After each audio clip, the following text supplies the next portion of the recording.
It was late evening, and the dim glow of a street lamp flickered outside my window, casting eerie shadows across the room. The silence was suffocating, broken only by the rhythmic beeping of my phone on the table, a cruel reminder of the passing seconds. My chest heaved with the effort to breathe, each breath laced with sharp pain that pierced my ribs like needles. I was dying, and I knew it. Acute leukemia was a beast I had been fighting for months, clawing at the edges of my life, pulling me closer to the abyss. But there was hope, a fragile, flickering hope. My family, relentless and loving, had found me a match. A chance to live. A chance to claw my way out of the darkness. Everything had been arranged, the hospital, the donor, the surgery. All I had to do was hold on for just a little longer. And then, Sophia happened. Sophia. The woman I had loved with all my heart for 5 long years. She had been my anchor, my companion, my everything. I had sacrificed more than anyone could imagine to support her dreams, to build her up when no one else believed in her. Yet, the woman I cherished had made a decision that shattered me in ways the disease never could. On the day of my surgery, the phone call came, except it wasn't from the hospital confirming the procedure. It was from my brother Mark. His voice, usually calm and composed, trembled with anger. The donor. James, they gave the donor to someone else. The words hit me like a freight train. My mind reeled. What do you mean someone else? I rasped, my throat dry as sandpaper. That match was for me. Mark's silence was deafening. Finally, he said the words that unraveled my world. Sophia answered the confirmation call. She gave the donor to someone she knows. Someone she knows? My mind struggled to comprehend. Then the truth surfaced like a predator from the depths of the ocean, dragging me into its cold, merciless grip. It was for David, her first love. The man she could never quite let go of, the one who had always lingered like a shadow in the corners of our relationship. While I lay on the floor that evening, coughing violently, blood streaming from my nose, Sophia was with him. She had abandoned me in my darkest hour to be by his side, holding his hand, ensuring he survived at the cost of my life. And the worst part? She didn't even bother to tell me. My strength failed, and I crumpled to the floor, the room spinning around me. I clutched at my chest, the betrayal burning hotter than the illness ravaging my body. It wasn't just my life she had stolen, it was my trust, my faith in her. Everything I had built with her over 5 years was a lie. When the pain subsided enough for me to sit up, I stared blankly at my phone. My fingers hovered over her number, but something inside me snapped. I blocked her instead. It wasn't anger, it was clarity. A calm, unshakable clarity. Sophia didn't deserve my pain, my tears, or even my words. She had made her choice, and now, I was making mine. The next day, she stormed into my apartment. The door slammed open, the loud bang echoing in the quiet room. James, what on earth are you doing? She demanded, her voice cutting through the silence like a knife. She kicked off her high heels, oblivious to the tension in the room, and glared at me. Why did you freeze my credit card? It's late at night, and you don't even have the lights on. What are you up to? I stared at her, my face pale and expressionless. 5 years. 5 years I had spent loving this woman, supporting her, stepping back from my career so she could rise. And now, here she was, standing in front of me, more concerned about her credit card than the fact that I was dying. The bitterness welled up inside me, and I couldn't hold back anymore. Why did you do it, Sophia? My voice was hoarse, every word a struggle. Why did you give away my bone marrow without my permission? Her eyes widened in surprise, but the unease was fleeting. She quickly recovered, shrugging as if I had asked her why she didn't do the dishes. You know about that, she said, feigning innocence. I thought you had more time. David has been sick for years, and the match happened to work for him. I didn't think it was a big deal. A big deal? My chest tightened, and I coughed violently, blood splattering onto my sleeve. She didn't even flinch. Instead, she pouted, tilting her head as if she were the victim. "Honey, don't be angry," she said sweetly. "Your family is so powerful. They'll find another match for you. I promise I'll take care of you when you're in the hospital." Her words were like acid, burning away the last remnants of my love for her. The faint scent of mint from her perfume, a scent I once adored, now made me sick. It was the perfume David liked. She had probably worn it for him. My anger boiled over. "Get out," I said coldly. She blinked, stunned. "What?" I said, "Get out. This is my house, and I want you gone." Her face twisted in anger. "You're kicking me out? After everything I've done for you?" She laughed bitterly. "Fine, James. You want to break up? Go ahead. But don't come crying to me later." With that, she stormed out, slamming the door behind her. The silence that followed was deafening, but I welcomed it. For the first time in a long time, I felt free. As I sat alone in the darkness, the weight of everything crashed down on me. The disease, the betrayal, the hopelessness, it was too much. My body shook with sobs, and I coughed until blood dripped from my lips. My phone buzzed on the table, breaking the silence. It was my brother, Mark. He had always been my rock, the one who fought for me when I couldn't fight for myself. I picked up the call, my voice barely a whisper. "Mark. I'm sorry." He didn't speak for a long time. When he finally did, his voice was steady but filled with emotion.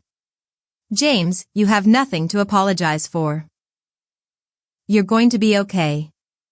I'll find another way." But I could hear the strain in his voice. He had already done so much, pulling strings, making deals, securing the bone marrow. And now, because of Sophia, it was all for nothing. "I'm selling the house," I said suddenly. "I don't want it anymore. It's just a reminder of her." "Okay," Mark replied, his tone soft. "Whatever you need, James. Just don't give up." But as I hung up the phone, I couldn't help but wonder if it was already too late. Sophia's departure should have felt like a relief, but instead, it left a vacuum. Her absence echoed in the stillness of the apartment, the silence amplifying the weight of betrayal. I sat in the dark, staring at the spot where she had stood, her words still ringing in my ears. "It's just a match. If we lose it, we can find another one." How could she have said that so casually, as if my life were some dispensable commodity? The next few days passed in a blur of pain and anger. My body was deteriorating rapidly. The coughing fits came more frequently, each one more violent than the last. My energy waned, and even the simplest tasks felt monumental. Yet, through it all, my mind kept returning to Sophia. I couldn't decide what hurt more, the disease eating away at my body or the knowledge that the woman I had devoted my life to had cast me aside for someone else. Mark called often, checking in to make sure I was still holding on. "James, listen to me," he said during one of these calls. "You're stronger than this. Don't let her win. Don't let her take more from you than she already has." His words were meant to encourage me, but I could hear the strain in his voice. He was carrying the weight of my illness, our parents' worry, and now the fallout of Sophia's betrayal. It wasn't fair to him, but I didn't have the strength to tell him so. One evening, as I lay on the couch staring at the ceiling, my phone buzzed. It was Sophia. Her name on the screen felt like a slap to the face. Against my better judgment, I answered. "James," she said, her voice soft and tentative. I just wanted to check on you. Are you okay?" My grip on the phone tightened. "You're asking me if I'm okay?" I said, my voice low and dangerous. "After what you did." There was a pause, then a sigh. James, I didn't mean to hurt you. You have to understand, David needed it more. He's been suffering for so long. I couldn't just stand by and do nothing. And what about me? I snapped. What about my suffering? My life? You have time, she said, her voice wavering. Your family is resourceful. They'll find another match for you. Time? I repeated bitterly. Sophia, I don't have time. Acute leukemia doesn't give people time. And do you have any idea what my family had to go through to find that match? Do you even care? Her silence spoke volumes. I don't want to hear from you again, I said finally, my voice trembling with rage and heartbreak. You made your choice. Now live with it. I hung up before she could respond, tossing the phone onto the coffee table as if it were contaminated. The sound of it clattering against the wood was oddly satisfying. For the first time since the diagnosis, I let myself cry. Not just for the betrayal, but for everything. For the life I was losing, for the dreams that would never come true, for the love that had turned to ashes. The next morning, I made a decision. I couldn't keep waiting for a miracle. My family had done everything they could, and I couldn't bear to see them suffer anymore. It was time to take matters into my own hands. I called Mark. I want you to sell the house, I said, my voice firm despite the weakness in my body. James, are you sure? He asked, concern evident in his tone. Yes. I don't want to stay here anymore. It's tainted. Sell it and use the money for something meaningful. He was silent for a moment, then said, okay. If that's what you want. The process was swift. Within a week, the house was sold. I packed up what little I wanted to keep and moved into a small apartment closer to the hospital. The rest of my belongings, the memories of a life I no longer recognized, were left behind. One night, as I lay in my new, bare room, my phone buzzed again. This time, it was a text from an unknown number. Sophia, James, I'm sorry. Please, can we talk? I stared at the message, my heart heavy with a mix of anger and sorrow. She didn't deserve another chance to hurt me, but curiosity got the better of me. I typed out a single word. Me, why? Her reply came almost instantly. Sophia, I didn't realize how bad things were for you. I made a mistake. Please let me explain. I didn't respond. Instead, I turned off my phone and tossed it aside. Let her stew in her guilt. She deserved at least that much. The next day, Mark came to visit. He brought homemade soup from Mom and a stack of books to keep me occupied. As we sat together, he asked, have you heard from her? Yes, I admitted. She's been texting, trying to apologize. But it doesn't matter. Nothing she says can undo what she did. Mark nodded, his jaw tight. Good. You don't need her in your life. Focus on getting better, James. That's all that matters. But getting better felt like an impossible dream. The pain was a constant companion, a reminder of the clock ticking down. I could see it in Mark's eyes, too, the fear he tried so hard to hide. He'd lost faith in miracles, just as I had. The weeks passed, and my condition worsened. The doctors tried to keep me comfortable, but there was little they could do. One night, as I lay in bed, staring at the ceiling, I felt an overwhelming sense of peace. It wasn't resignation, but acceptance. I had fought as hard as I could. If this was the end, then so be it. And then, everything changed. The night the change came was eerily quiet. The rain tapped lightly on the window, creating a soothing rhythm that stood in stark contrast to the storm brewing within me. I couldn't sleep, my mind racing with memories and regrets. But just as I was drifting into a restless slumber, my phone rang. It was Mark. James, you're not going to believe this, he said, his voice trembling with a mix of disbelief and excitement. I found another match. The words didn't register at first. What? I croaked, my throat dry. Another match? How? When? It doesn't matter how, he replied, his voice firm. What matters is that we have a chance. You have a chance. The surgery can be scheduled as soon as tomorrow. The world seemed to tilt on its axis. After weeks of despair, hope suddenly appeared, fragile yet undeniable. Tears welled up in my eyes, and I whispered, Mark, are you sure? I'm sure, he said, his tone steady. James, we're not giving up on you. For the first time in weeks, a glimmer of hope sparked within me. Maybe, just maybe, I wasn't at the end of my road. The hours leading up to the surgery were a blur. Mark stayed by my side, his presence a steadying force as the medical team prepared for the procedure. The donor's identity remained anonymous, but I couldn't help but feel gratitude for their selflessness. Whoever they were giving me a second chance at life. As I was wheeled into the operating room, I caught a glimpse of Mark's face. He gave me a small, encouraging smile, but I could see the fear in his eyes. It mirrored my own.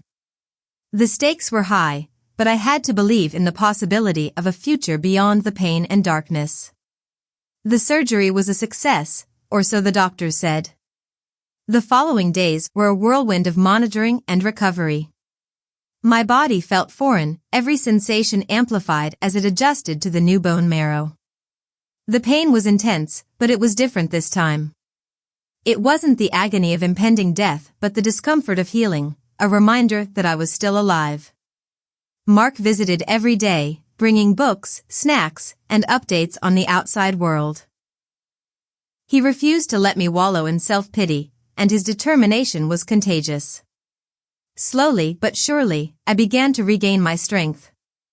But life had other plans. One afternoon, as I was resting in my hospital bed, the door creaked open. I expected to see a nurse or Mark, but instead, Sophia walked in. Her appearance startled me.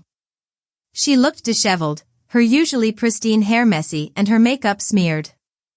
Her eyes were red and puffy, as if she'd been crying for days. James, she said softly, her voice trembling.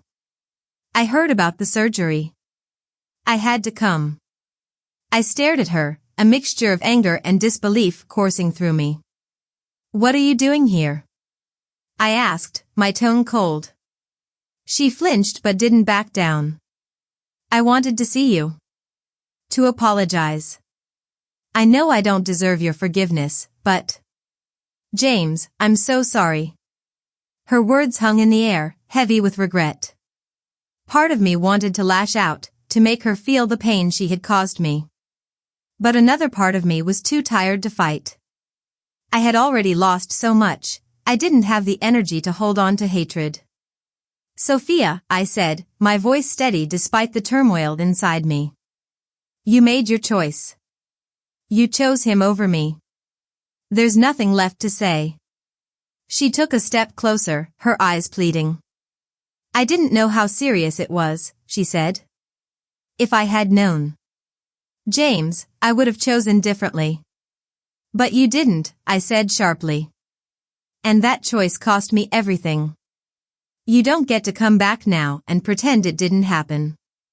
Tears streamed down her face as she whispered, I never stopped loving you. The words stung, but they didn't have the power they once did. I shook my head. If that were true, you wouldn't have done what you did. She opened her mouth to speak, but I held up a hand. Leave, Sophia. Please. I need peace, and you can't give me that. For a moment, she looked like she might argue, but then she nodded. Without another word, she turned and walked out of the room. The door clicked shut behind her, and I let out a shaky breath. It felt like a chapter of my life had finally closed. As the days turned into weeks, I focused on my recovery. The nurses and doctors were optimistic, and Mark's unwavering support kept me going. My body grew stronger, and with it, my resolve to rebuild my life. But fate wasn't done with me yet. One evening, as I was taking a slow walk around the hospital garden, I overheard a commotion near the main entrance. Curious, I approached cautiously, leaning against a tree for support. What I saw made my blood run cold. David was there, surrounded by nurses and doctors. His face was pale, his movements frantic as he clung to one of the nurses. "You have to help me," he begged, his voice shaking. I think there's a problem. My body, it's rejecting the transplant." The words hit me like a punch to the gut. Rejection. It was a possibility I had feared but hadn't allowed myself to dwell on. And now, it was happening to him. The man who had taken my chance at life was now facing the consequences of his actions. I watched from the shadows as the medical team tried to calm him down. He looked desperate, his once confident demeanor replaced by sheer panic. For a moment, I felt a surge of satisfaction. But it was fleeting, quickly replaced by a sense of emptiness. His suffering wouldn't undo what had been done. It wouldn't bring back the time I had lost or erase the pain I had endured. As I turned to leave, I heard someone call my name. I froze, my heart racing. Slowly, I turned around to see Sophia standing a few feet away, her expression a mix of shock and relief. "James," she said, her voice barely above a whisper. "You're here." I didn't respond. Instead, I walked away, leaving her and the chaos behind. For the first time in months, I felt a sense of closure. My journey wasn't over, but I was finally free from the shadows of the past. The air outside the hospital felt crisp and clean, a stark contrast to the suffocating confines of my hospital room. Each step I took was deliberate, slow, and unsteady, but it felt good to be moving on my own again. My body was healing, and for the first time in months, I felt the faint stirrings of hope. Yet, the weight of unresolved emotions lingered, refusing to let me fully embrace this new chapter of my life. Mark had been my rock through it all, but I knew he was carrying burdens of his own. He had avoided mentioning Sophia or David since the surgery, as if speaking their names would invite them back into our lives. But their shadows still lingered, haunting the edges of my thoughts. One afternoon, as we sat in the hospital's small garden, Mark broke the silence. "James, I know you don't want to hear this, but you need to confront Sophia." I stared at him, caught off guard. Why would I do that? She's the reason I almost didn't make it. He nodded, his expression serious. "I know. But you're holding on to so much anger and pain. If you don't face her, it's going to eat away at you. You deserve closure." I looked away, my gaze settling on the blooming flowers nearby. Closure. It was such a simple word, but the thought of facing Sophia again filled me with dread. Still, Mark had a point. I couldn't carry this weight forever. A few days later, I found myself standing outside the cafe where Sophia and I used to meet. It was a place filled with memories, some good, some painful. She had agreed to meet me here after Mark reached out to her on my behalf. I wasn't sure what I wanted to say, but I knew I needed to say something. The bell above the door jingled as I stepped inside. The familiar smell of coffee and pastries filled the air, but it did little to calm my nerves. Sophia was already there, sitting at a corner table. She looked different, tired, almost fragile. Her once confident demeanor had been replaced by a nervous energy that made her seem smaller than I remembered. "James," she said softly as I approached. "Thank you for meeting me." I sat down across from her, my hands clasped tightly in my lap. "I'm not here for you," I said bluntly. "I'm here for me." She flinched but nodded. "I understand." For a moment, we sat in silence, the noise of the cafe swirling around us. Finally, I spoke. "Why did you do it, Sophia? Why did you give my chance at life to David?" her eyes filled with tears, and she looked down at her hands. I thought I was doing the right thing, she said. David was so sick, and I thought you had more time. I didn't realize how serious it was until it was too late. You didn't realize because you didn't care to ask, I said, my voice cold. You made a decision that wasn't yours to make, and you nearly killed me in the process. She nodded, tears streaming down her face. You're right. I was selfish. I thought I could save everyone, but all I did was hurt the people I cared about most. I'm so sorry, James. I know I can't undo what I've done, but I need you to know how much I regret it. Her words hung in the air, and for the first time, I saw genuine remorse in her eyes. It didn't erase the pain she had caused, but it softened the edges of my anger. I don't know if I can forgive you, I admitted. But I'm trying to move on. I can't let this consume me anymore. She nodded, wiping her tears. I understand. Thank you for giving me the chance to apologize. I stood, feeling a sense of finality. Take care, Sophia. As I walked out of the cafe, I felt lighter.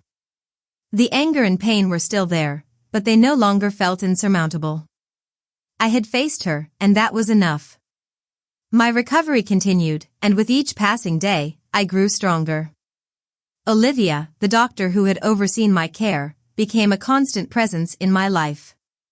Her sharp wit and compassionate nature made her easy to talk to, and I found myself looking forward to her visits. She pushed me to work harder during my rehabilitation, refusing to let me settle for mediocrity. You've been given a second chance, she said one day as we walked through the hospital garden. Don't waste it. Her words stayed with me. I didn't know what the future held, but I was determined to make the most of it.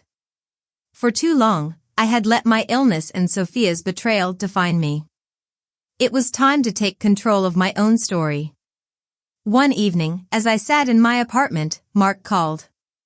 James, you're not going to believe this, he said, a hint of excitement in his voice. What is it? I asked, curious. David's in trouble, he said. Apparently, he's experiencing complications from the transplant. He's been begging the doctors for another donor, but no one's willing to help him. The news sent a chill down my spine. I thought back to the night I had seen him at the hospital, his face pale with desperation.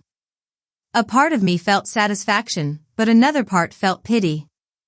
He had taken so much from me, yet here he was, suffering the consequences of his actions. What are you going to do? I asked. Mark's voice was calm but firm. Nothing. He made his choices, just like Sophia did. It's not our responsibility to save him. I nodded, knowing he was right. Still, I couldn't shake the feeling that this chapter wasn't fully closed. There was more to come, and I needed to be ready for whatever lay ahead. The weeks following David's downfall were strangely quiet. The chaos that had once defined my life seemed to fade, leaving behind a stillness that was both comforting and unsettling. My body continued to heal, and with each passing day, I felt stronger, more in control of my future. Mark was my constant companion during this time, pushing me to think about what came next. You can't let this second chance go to waste, he said one evening as we sat in my apartment. What do you want to do, James? What kind of life do you want to build? It was a question I had avoided for weeks, but now, as I looked out at the city lights, I realized it was time to face it. I don't know yet, I admitted. But I want it to be meaningful. I want to do something that matters. Mark nodded, a small smile tugging at the corners of his mouth. That's a good start. Take your time. You'll figure it out. One morning, as I was walking through the hospital garden during a routine checkup, I heard a familiar voice behind me. James. I turned to see Olivia, the doctor who had guided me through my recovery. She was holding a clipboard, her expression a mix of professionalism and warmth. How's the recovery going? She asked, falling into step beside me. Better every day, I said with a smile. Thanks to you. She chuckled. Don't give me too much credit. You're the one who did the hard work. We walked in companionable silence for a while before she spoke again. James, have you thought about volunteering? I raised an eyebrow. Volunteering? At the hospital, she said. You've been through so much, and you have a unique perspective. You could help other patients going through similar experiences. Sometimes, hearing from someone who's been there makes all the difference. The idea took root in my mind, and the more I thought about it, the more it made sense. I had spent months consumed by my own pain and fear. Maybe it was time to turn that experience into something positive. The first time I walked into the oncology ward as a volunteer, I felt a mix of nerves and determination. The memories of my own time in the hospital were still fresh, but I pushed them aside, focusing instead on the patients in front of me. One of the first people I met was a teenage boy named Ethan. He was thin and pale, his bald head covered by a knit cap. But his eyes were bright with curiosity and determination. You had leukemia too? He asked as I sat beside his bed. I nodded. I did. It was tough, but I got through it. And you will too. He smiled, a flicker of hope in his expression. What helped you the most? I thought for a moment before answering. My family. They never gave up on me, even when I wanted to give up on myself. And the doctors and nurses here. They're some of the best people you'll ever meet. Ethan nodded, his smile growing wider. Thanks for talking to me. It helps. As I left his room, I felt a sense of purpose I hadn't felt in a long time. Olivia had been right. Sharing my story, connecting with others, it was healing in its own way. One evening, as I was leaving the hospital, I ran into Sophia.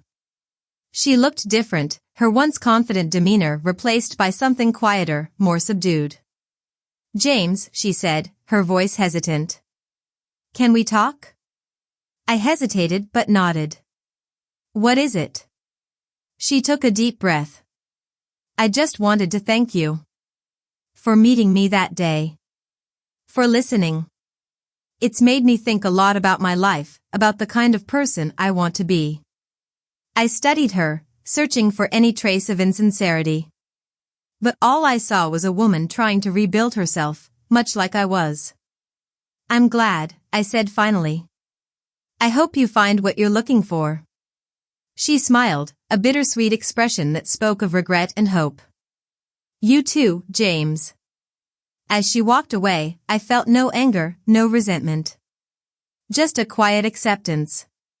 We were both moving forward, taking steps toward lives that no longer revolved around each other. Months passed, and my life began to take shape. I continued volunteering at the hospital, finding joy in the connections I made with patients and their families. Olivia and I grew closer, our shared experiences and late-night conversations deepening our bond. She was a constant source of support, pushing me to dream bigger and live fuller. One evening, as we sat in a small cafe near the hospital, she looked at me with a twinkle in her eye. James, have you ever thought about writing your story? I laughed, shaking my head. Who would want to read it? More people than you think, she said. Your journey could inspire others, give them hope when they need it most. Her words stayed with me, and over the next few weeks, I began jotting down my thoughts and memories. It was cathartic, a way to process everything I had been through while also turning it into something meaningful. A year after my surgery, I stood in front of a group of patients and their families at the hospital, sharing my story. My hands trembled slightly as I spoke, but the warmth and understanding in their eyes gave me strength. Life doesn't always go the way we plan, I said, my voice steady. But even in the darkest moments, there's hope. There's always a way forward. As I looked out at the faces in the room, I felt a sense of peace. My journey had been painful and filled with loss, but it had also brought me to this moment. I was alive, and for the first time in a long time, I felt truly alive. The past no longer held me captive. I had faced it, learned from it, and let it go. Now, I was ready to embrace the future, whatever it might hold. And as I walked out of the hospital that evening, Olivia by my side, I knew one thing for certain: I wasn't just surviving. I was living.